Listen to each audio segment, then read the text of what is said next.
So welcome back to my Old West collection videos, and this is part 2.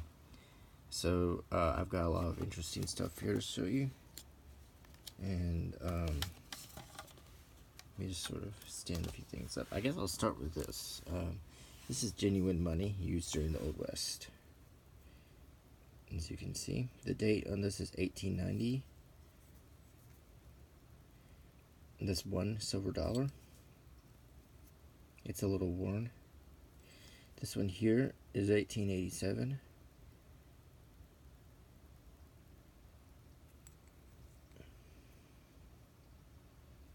And you can compare.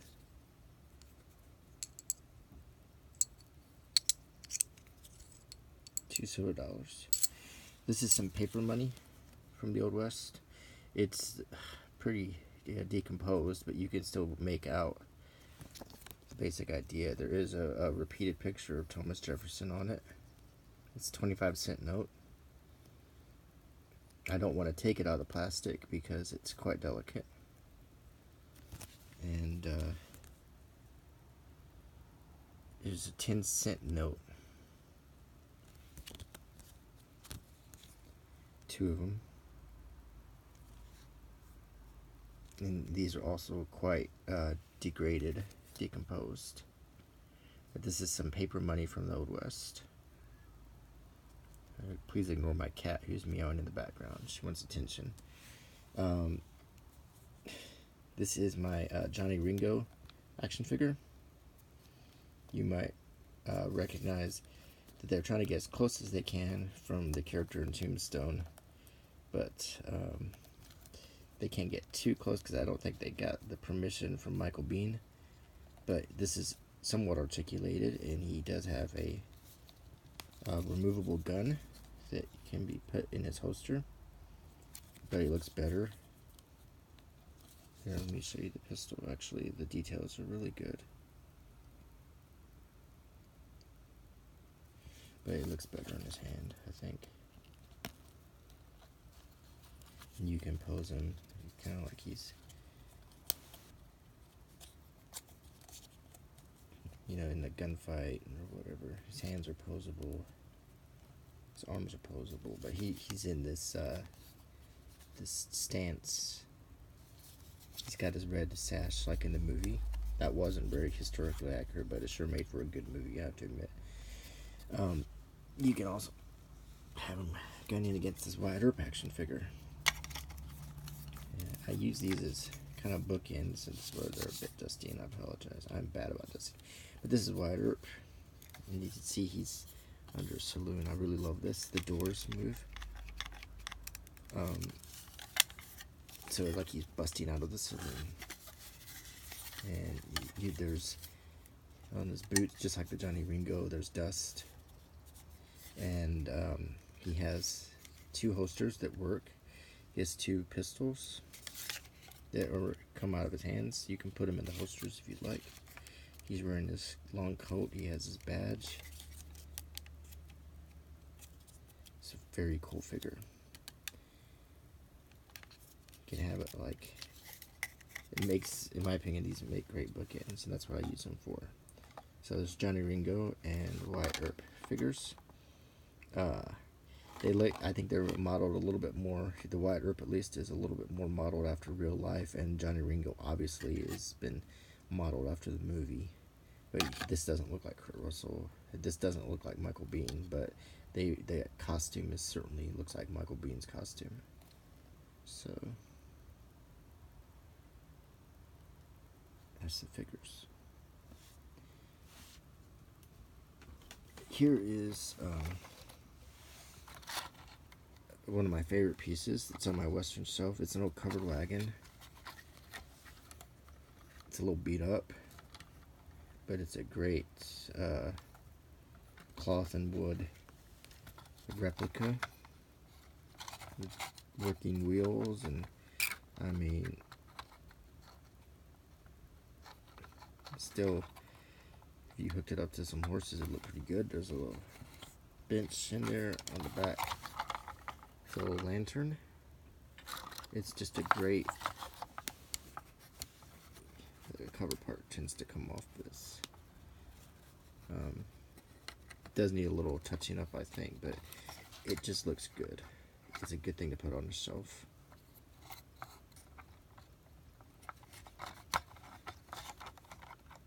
Okay.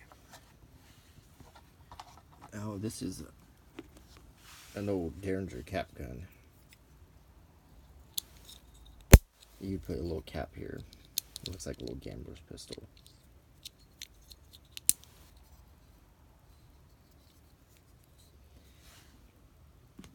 Here's a funny little magnet my wife got for me, but it looks like the Lincoln County Sheriff badge.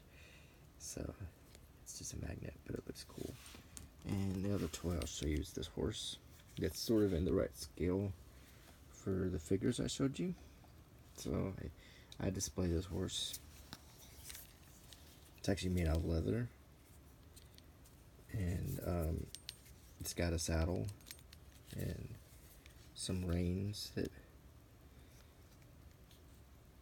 probably were used to be in better shape. I like his ears.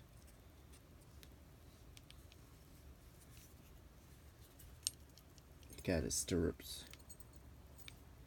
Okay, so let's get down to some books, some movies here. You've probably seen these if you've ever been in an old bookstore, but this is one of the famous Time Life Old West series, and I have almost all of these, but I'm just going to show you one for right now. I've always wanted this book my whole life because the commercials used to come on TV all the time, and this was the Gunfighters, which was usually the first installment you get, and it has this very cool leather-like cover.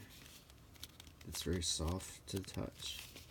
Each volume has different artwork on it. Like, for example, this is the Gunfighters, and let me show you another one.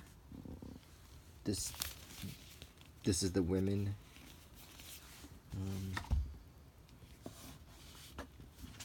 This is the gamblers. See, they all have a nice painting on the cover.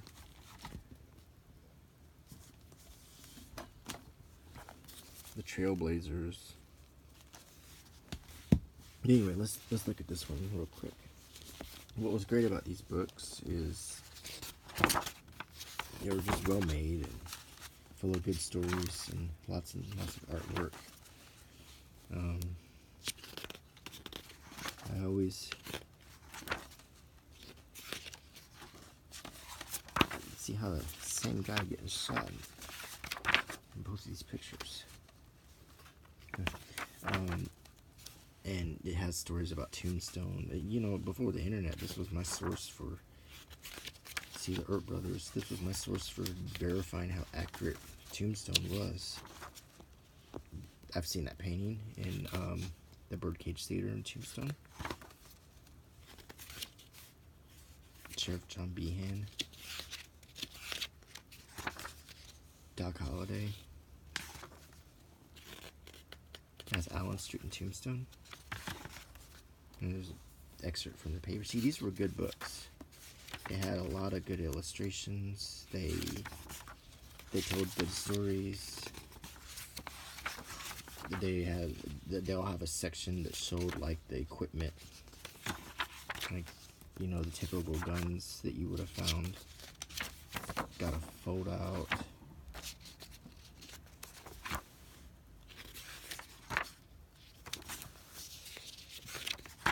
So if you were into the Old West, like Jesse James, like I am, this is something you need in your bookshelf. Some of the pictures towards the end are quite graphic. So I'm actually, it's a section called the Gallery of the Dead. I'm actually not going to show some of these pictures because I don't think they'd fit with the theme of my channel, because they're actually real photographs of corpses who've been shot. But that's one of the only photographs taken of a showdown.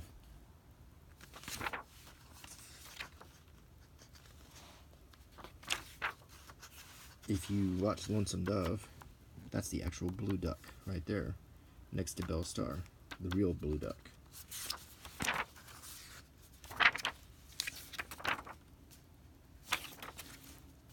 And if you watch the sequel to Lonesome Dove, there's Judge Roy Bean.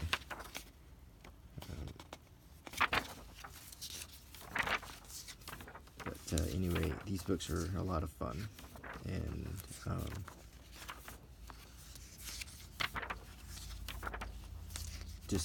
I've always had fun. I'll grab one of these guys, and if I'm needing something to read, or just to sort of transport myself back to a different time. So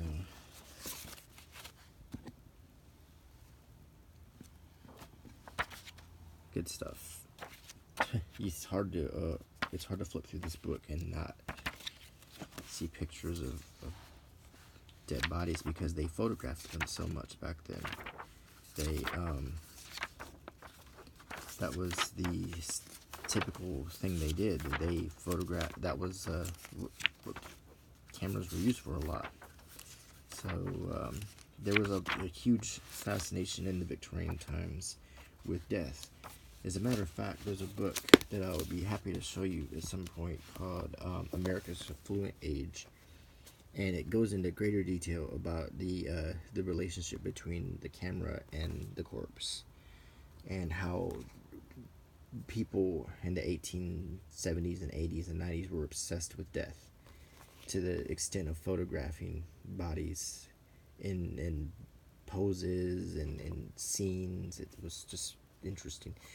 The next book I want to show you is one that I purchased in Tombstone. It's Historical Documents and Photographs by Ben Trawick of Tombstone. Numerous photos, documents, letters, receipts, court and city records, licenses of the Boomtown days. See what the buildings and the people look like during the violent times. So if you go to Tombstone, you can probably still find this book, and it's a great thing to carry around with you if you're walking down the streets and want to see how things looked during Tombstone's heyday. And it is chock full of pictures that Ben has taken out of the Hall of Records, and you put them all together in one volume, so everything you're looking for is going to be here. There's a lot of debate as to whether or not this is really Josephine Marcus. This provocative picture here, they showed it in the movie Tombstone, but a lot of people think that this was actually a French woman, and the photograph was taken more like the turn of the 20th century.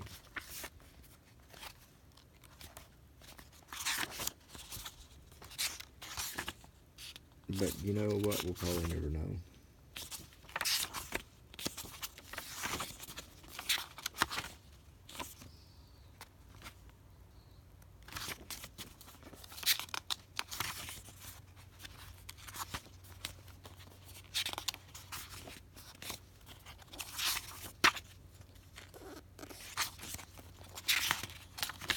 A lot of pictures in here.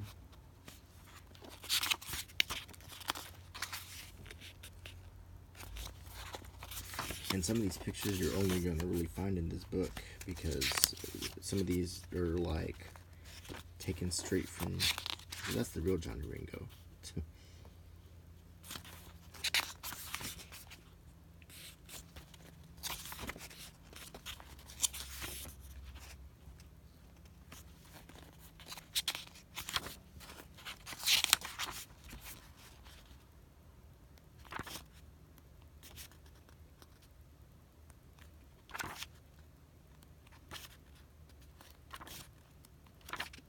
Just a really good source of history. I highly recommend, if you get a chance, to go to Tombstone, if you're interested in the Old West, to see how well they've preserved it. Especially visit this place, the Birdcage Theater. This is the brochure that I got at the Birdcage Theater, and it's well done, but it talks about the history. It's very, very interesting example of preserved Western history of a entertainment hall with not just a stage but other entertainment in the basement too that was a little bit R-rated. It was a very interesting tour. Now this is the other half of this book is documents. So the first part is photographs and the second part is documents.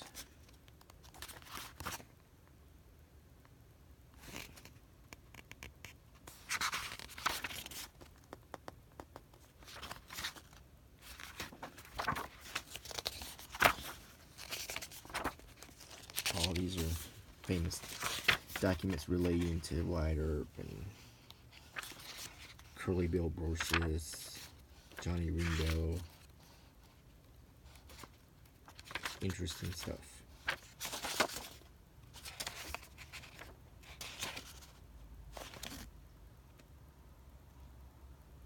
It's a city license.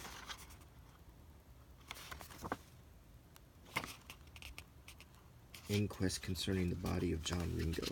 The inquest, I think they decided he committed suicide. Pistol shot wound, see, but inquest concerning the body of Billy Clanton.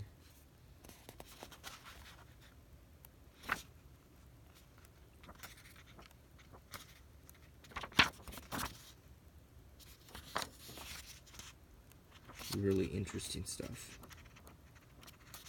So if you want a good history book, that's the author. If you want a good history book about Tombstone, this is the one.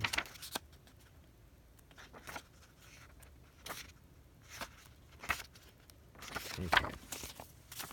Next, I want to show you this book. This is The Authentic Life of Billy the Kid, a faithful and interesting narrative by Pat Garrett.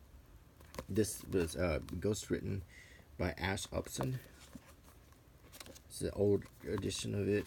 There's lots of different editions you can get, but this one I like because it is printed off of the original and it's printed and formatted exactly as the book appeared when it first came out. And that's what I like about it. This is as true a copy of this book as you can get. As far as how true the story is up for debate. It was ghostwritten predominantly by Ash Upson, and there were a lot of liberties taken about Billy the Kid in this book. But it, in a very straightforward textbook way, he explains Billy the Kid's origin, the Lincoln County War, all the way through.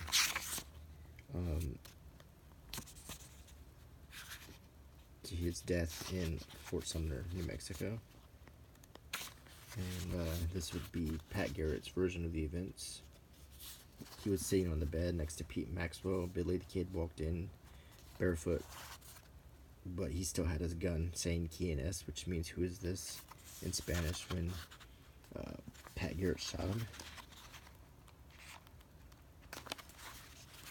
This depicts Billy the Kid's killing of Bob Bollinger in the Lincoln County Courthouse. If you go to Lincoln County Courthouse, there's a marker where Bob Bollinger died.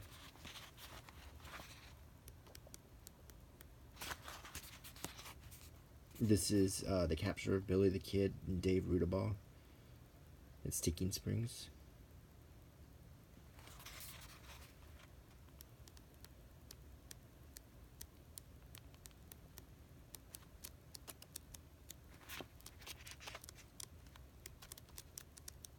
And as you can see, when you go back into Billy the Kid's life, there's not as many illustrations. Here is some of the things in the book that were probably not true about some of Billy the Kid's early life that was made up or hammed up or exaggerated. And here's a picture of Pat Garrett at the time. Pat Garrett was killed in Las Cruces, I think it was 1908 or so, over a debt. There's a really basic cement marker at the spot where he was shot. At least there was when I was there. This is one of my favorite westerns, Tombstone. However, this is the director's cut, and sadly enough, I was super excited to get my hands on this, but like many director's cuts, I don't think it needed to be made. I think the original theatrical version of Tombstone is quite sufficient and the better movie. The director's cut has some nice bonuses, though, like this map that shows the gunfight at OK Corral. So, nonetheless, even if I prefer watching the theatrical version of the movie, it does have cool things like this, which I really like. This is a really good frame. It's a drawing, contemporary drawing, contemporaries drawing at the time, and this booklet, which talks about the director's cut.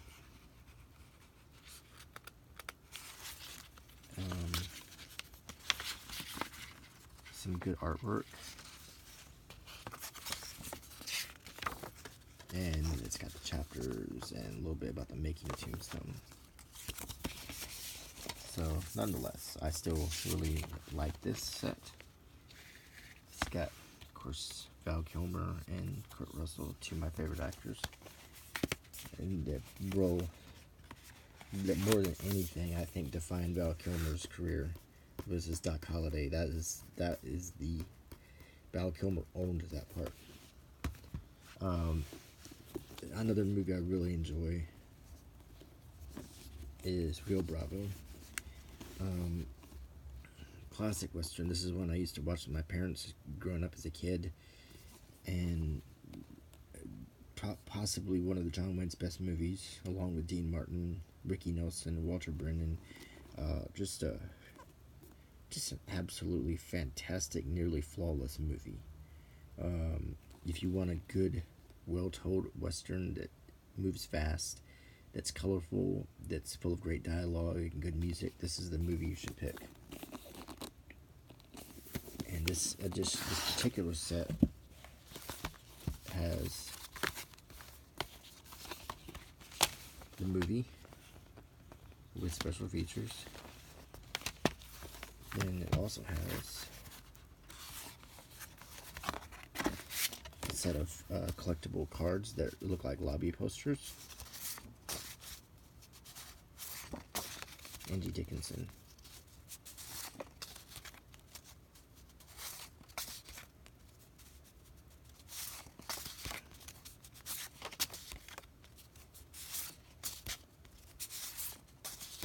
Yeah, just great little set there.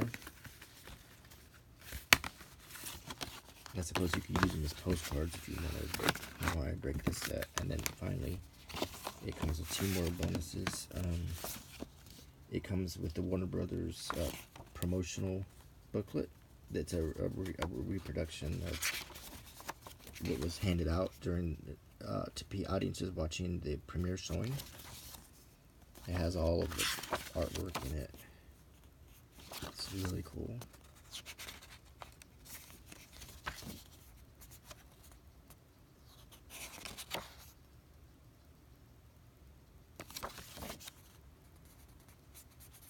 And the comic book. This is a 100% reprint, just much smaller, of the Rio Bravo comic book.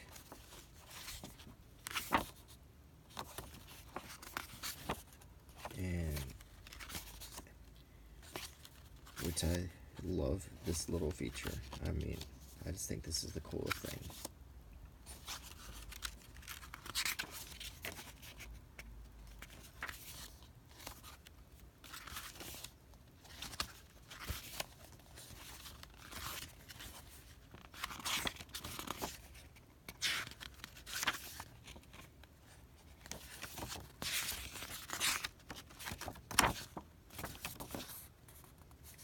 Okay.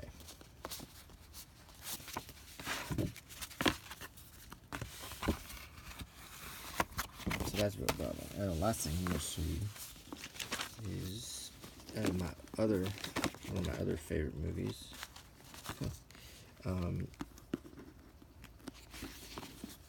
Just actually I kept this on here. Although this is a very nice set. How the West Was Won, the Ultimate Collector's Edition.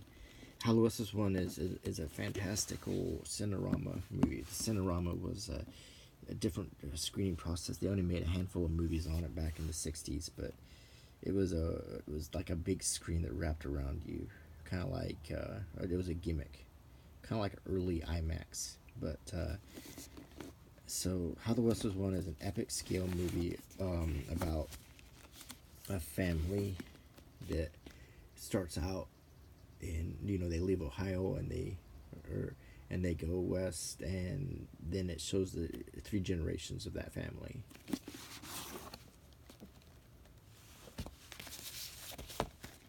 So with this really beautiful set, you get the movie part 1 and 2 and the special features.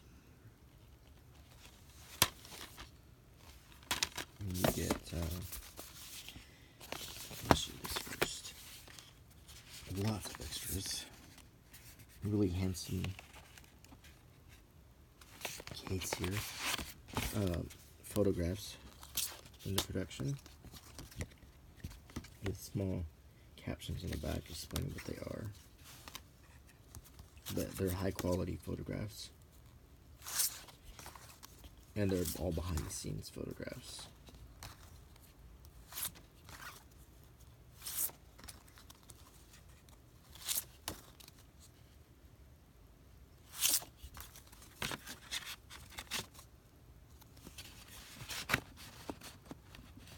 And then here is a poster. This was an ad, an offer to get this poster. I just kept it.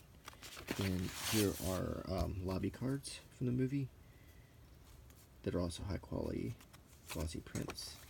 Scenes from the movie.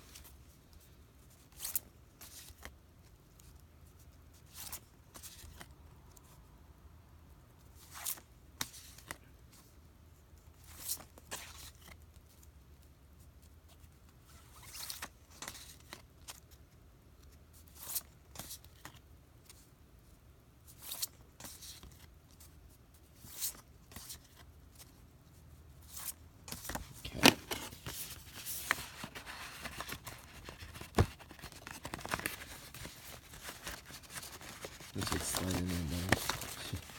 So, next is the other fun stuff. 2 bonuses in this, and this sleeve also. And it looks like it's printed on leather with the photographs sewn into. I really like that. But here is the promotional thing, exhibitor's campaign book, and it's obviously, you probably need a magnifying glass to read it, but it's a minimized version of the actual book. It has all kinds of little tidbits to help people push the movie.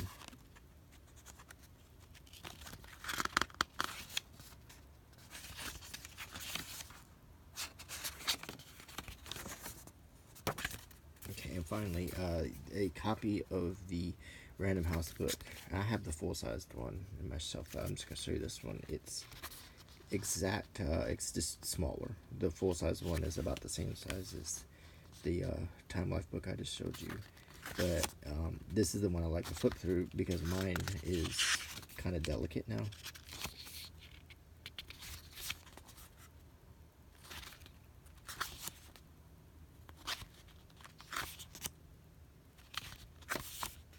But it's a high quality print anyway.